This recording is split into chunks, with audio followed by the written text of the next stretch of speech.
Yo, I ain't here for the money, I ain't here for the fame. Though it might be nice to own a jet plane, I'ma do it all for you. Come along and see it's true, but the world is pretty cold. You're my boy, Blue! What's going on, YouTube? It's your boy Blue here, and y'all know it's time for that daily recap. So this morning I was fiddling around with a different platform, trying to get it together, and the bell ended up going off for the market to open.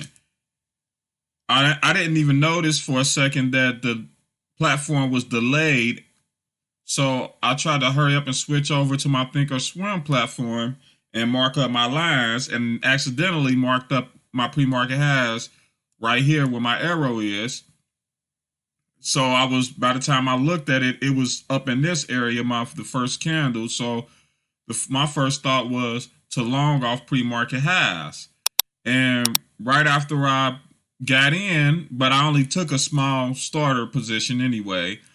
But once I got in, I looked over and saw this big green candle and noticed that that was actually pre-market highs.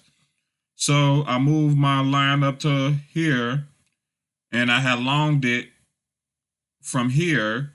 And luckily, I only had took a starter, because then I said, okay, I can at least add once it gets down here, if it gets through the 200 moving day average. So it got down here, I added to my calls, and was once it broke, I was looking for it to come back up and hold. So once it broke and it stopped right here and pushed down, came back up, and then it held, and then it started pushing up. I said, okay, it looked like it's going to reverse, and it was stalling up here, and I kind of changed my bias and said, why don't I just buy some shorts to try to, put to try to counter it, just in case it wants to fall apart. So I only ended up getting one put. And when it pushed up here, I took half of my calls off because it got a little bit in the money. And then it came down. And once it got back under here, I said, okay, this thing is acting like it doesn't want to go, especially break over this 200 MA. So I took my calls off. And once it popped back up, and it was holding over this actually.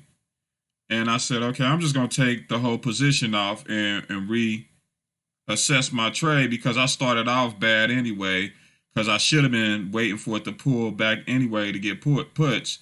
But I should have bought puts in the first place because it was at the highs, and then went from there. If it went up and then held over, then I could have bought some calls and took my position off of my my puts. But I just took the whole thing off, and I ended up break even.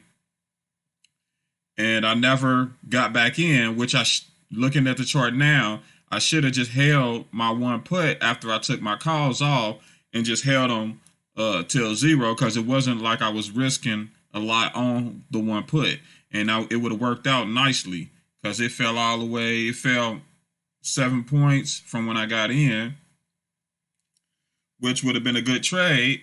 And I looked at the strike price I was in at, and it was actually up about 150%. So it was a tough to look at that and see that I didn't hold it. But lesson learned, can't cry over spilled milk. But anyways, I'm not going to take any more trades today. I was thinking about getting it if it came down for a double bottom, but I don't think I'm going to do that. I'm just going to leave it alone.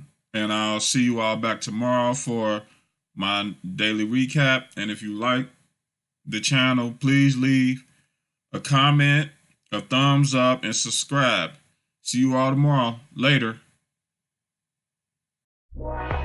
Yo, I ain't here for the money, I ain't here for the fame. Though it might be nice to own a jet plane, I'ma do it all for you. Come along and see it's true, but the